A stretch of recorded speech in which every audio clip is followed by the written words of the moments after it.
Le fait d'être trop confiant peut faire périr une personne. Avoir l'image du bon musulman ne fait pas forcément de toi un bon croyant. Ce n'est pas sur tes belles paroles que tu seras jugé, mais sur tes actes. Et combien d'entre nous avons des connaissances, mais peu de science? Avons la foi, mais sans certitude. Dans notre communauté, il y a beaucoup de corps, mais très peu d'âme, très peu d'esprit.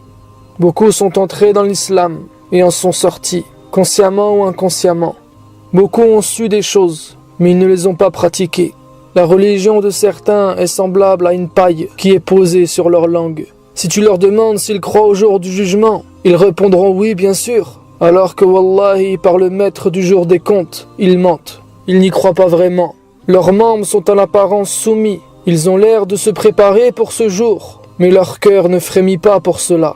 Et certes, on ne détermine pas le niveau d'un croyant uniquement en prenant en considération quelques actes apparents ou des belles paroles. Mais ce qui tranche entre le vrai et le faux croyant, ce sont ses qualités et son comportement. Le bon caractère est la marque du croyant.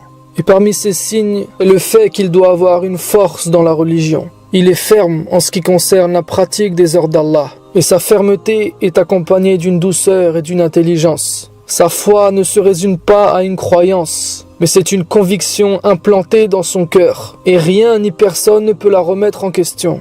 Sa science est profonde, et plus il sait, plus il pratique. Et plus il pratique, plus il est indulgent avec les autres. Et son indulgence ne fait qu'augmenter sa science. Le croyant a une belle apparence. Il prend soin de l'image qu'il donne, tout en se contentant du peu et sans tomber dans le superficiel.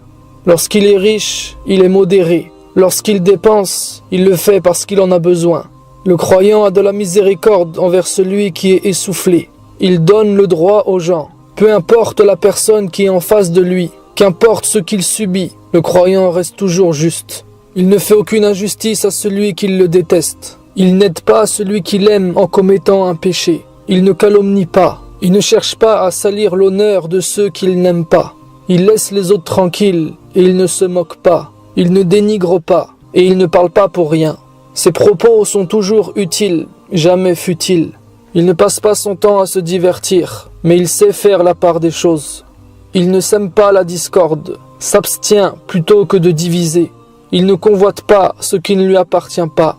Il assume ses devoirs et il s'acquitte de ses charges. Il ne consomme pas avec excès, ne dépasse pas la limite dans les quantités. Il ne se réjouit pas du malheur des autres. Il n'éprouve pas de plaisir lorsqu'une souffrance atteint son ennemi. Le croyant fait preuve de recueillement dans sa prière. Il s'empresse de s'acquitter de l'aumône légale et il ne considère pas la zakat comme un impôt. Ses paroles sont une guérison pour les gens. Sa patience inspire les autres. Lorsqu'il se tait, c'est pour réfléchir. Lorsqu'il regarde, c'est pour tirer des leçons.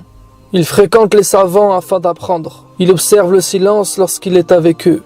Il cherche toujours à être sain et sauf, et cela attire l'admiration. S'il se comporte bien, il se réjouit, et s'il se comporte mal, il demande pardon.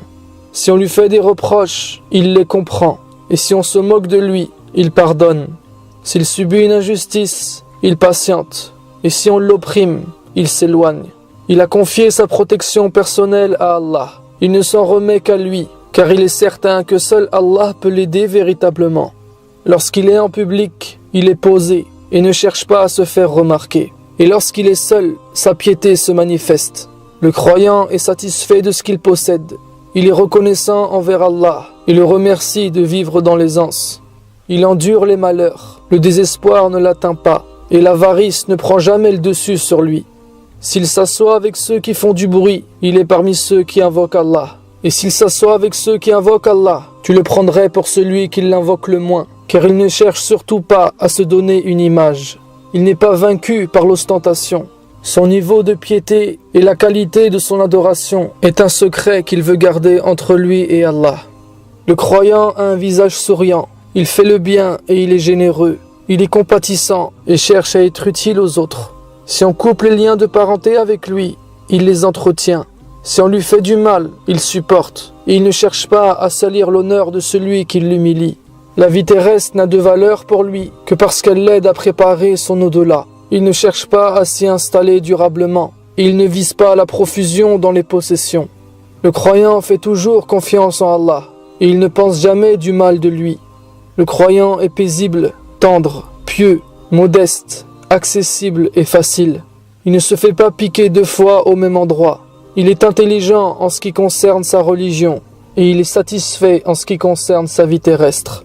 Le croyant est très respectueux. Ceux qui le côtoient témoignent de ses bonnes manières. Ses voisins témoignent de sa générosité. Ses proches témoignent de sa fidélité.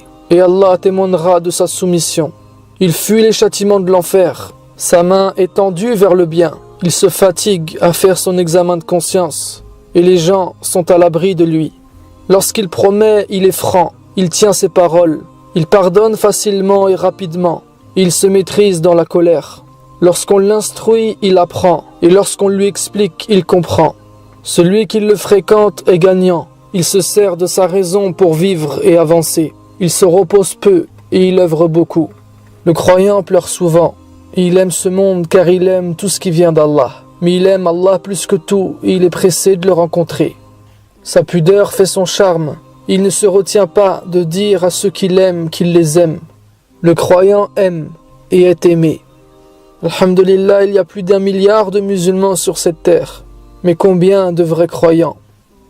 Si les grands compagnons venaient te voir aujourd'hui, ils reconnaîtraient la Qibla vers laquelle tu pries. Mais que reconnaîtraient-ils d'autres? Sur ce, je te dis à la prochaine vidéo, Inch'Allah.